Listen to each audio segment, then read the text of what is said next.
This is Jarrod Horak, and in this video, I will share the latest Kentucky Derby news. The Lexington Stakes at Keeneland on Saturday, April 12th was the final Kentucky Derby points race, and I finished my Road to the Derby video series with 11 wins, 7 runner-up finishes, and 3 show finishes. The final tally was 11 for 35 with my top choices, and I showed a flat bet profit for the Derby video series. My last 7 Derby points race videos yielded 5 top choice winners in the Arkansas Derby, Wood Memorial, Santa Anita Derby, Bluegrass, and Lexington, and 2 runner-up finishes in the Florida Derby and the UAE Derby. So I finished the Kentucky Derby video series strong. And I wrapped up my Kentucky Oaks video series with the Ashland Stakes on Monday, April 7th. And for that series, I went 15 for 30 with my top choices, 4 runner-up finishes and 5 show finishes. So that was a 50% strike rate on the Road to the Oaks and a flat bet profit there as well. And I'm going to have much more Derby news coverage on my channel in the coming days and weeks. And if you want to check out my latest Kentucky Derby report, you will find that at therunawayhorse.com on my Kentucky Derby page. That report includes points race recaps, updated point standings, and my exceptional 11 Derby contenders. And I will include a link to that article in the video description below. Now we're going to catch up on the latest Derby news. Now, there are currently 24 horses targeting the Kentucky Derby. So let's see who's in and who needs help making the field. So the top point earners right now, the horses that are in the field from the European Middle East Road to the Derby, Admire Daytona, your UAE Derby winner. That one's in and will be coming for the Kentucky Derby. From Japan, we have Luxor Cafe. That one has been confirmed for the Derby as well. And then for the North American horses, we have Burnham Square, the top points race earner with 130. And then we have Sandman, your Arkansas Derby winner, Journalism, your Santa Anita Derby winner, Rodriguez for trainer Bob Baffert, your Wood Memorial winner, Tiztastic, Louisiana Derby winner for trainer Steve S. Musson, Tappan Street for trainer Brad Cox. That one is in after winning the Florida Derby. And Sovereignty, the runner-up in the Florida Derby for trainer Bill Mott, is in. Final Gambit, your Jeff Ruby Stakes winner.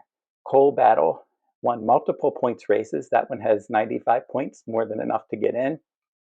Chunk of Gold, that one had hit the board in a couple stakes races at Fairgrounds.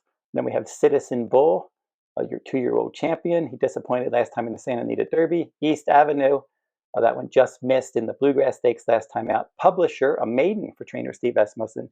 Then you have American Promise, your Virginia Derby winner for trainer D. Wayne Lucas. River Thames for trainer Todd Putcher. Flying Mohawk. And you have Grande, another Todd Putcher trainee. And Madaket Road is the 20th and final horse in the Derby for trainer Bob Baffert. And then the horses that need help to get in, we have Built with 45 points. And that one's also possible for the Pat Day Mile, so we'll have to see. He's going to need a defection to get into the Derby. Neoequos for trainer Safi Joseph Jr. He's got 40 points, and he might go in the American Turf if he doesn't draw into the Kentucky Derby. Render Judgment for trainer Kenny McPeak. And then you have Baeza on the West Coast for trainer John Sheriffs with 37.5 points. The connections would like to run in the Kentucky Derby. And now on to the latest news. Now, John Velasquez, 3-time Kentucky Derby winning rider. He's going to ride Wood Memorial runner-up Grande for trainer Todd Putcher. And Todd Putcher's won the Kentucky Derby 2 times. Irad Ortiz Jr. is going to be the rider for Publisher for trainer Steve S. Musson. And the rider and trainer, they're both looking for their first Kentucky Derby wins. And Publisher looking for his first career win. He's a maiden after 7 starts. And he does exit a clear runner-up finish in the Grade 1 Arkansas Derby. And Luan Machado, he's going to retain the mount on Jeff Ruby Stakes winner Final Gambit for trainer Brad Cox. For the Bluegrass Stakes, the 2nd and 3rd place finishers, East Avenue and River Thames, they still need riders for the Derby. And one rider that doesn't have a mount yet is Flavien Prat.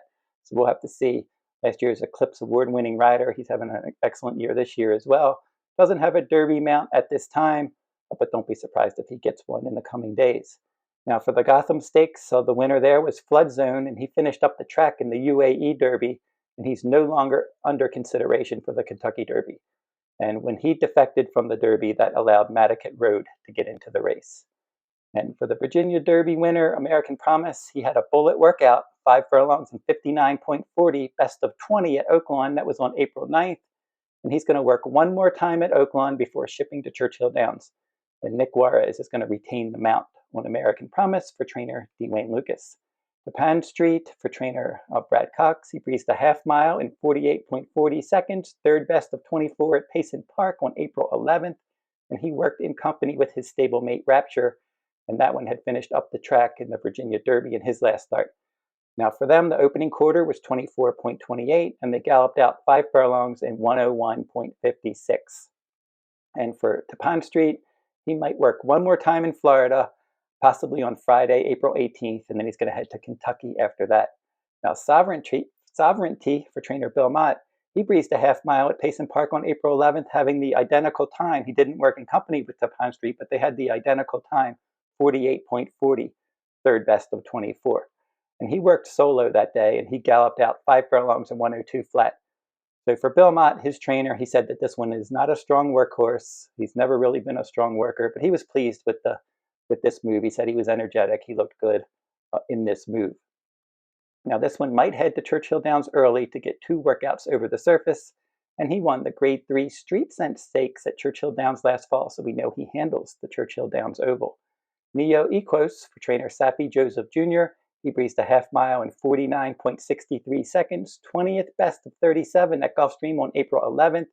Now he does need some defections to get into the Derby field, and if he doesn't make it into that race, he might go in the American Turf at Churchill on the Kentucky Derby undercard. And the American Turf this year has been upgraded to a Grade 1, and the purse of that race is $1 million. I mentioned Baeza. He's 24th on the points list. He needs defections, and he's going to work twice, beginning on April 16th at Santa Anita, and then he'll ship to Churchill Downs on April 24th if he's going to make the field. Now he's going to have his final Derby work at Churchill on April 27th, April 26th, or 27th. We'll have to see if Baeza ends up shipping to Churchill. And for whatever reason, if he doesn't make it into the Derby, I would expect that they're going to run this horse in the Preakness.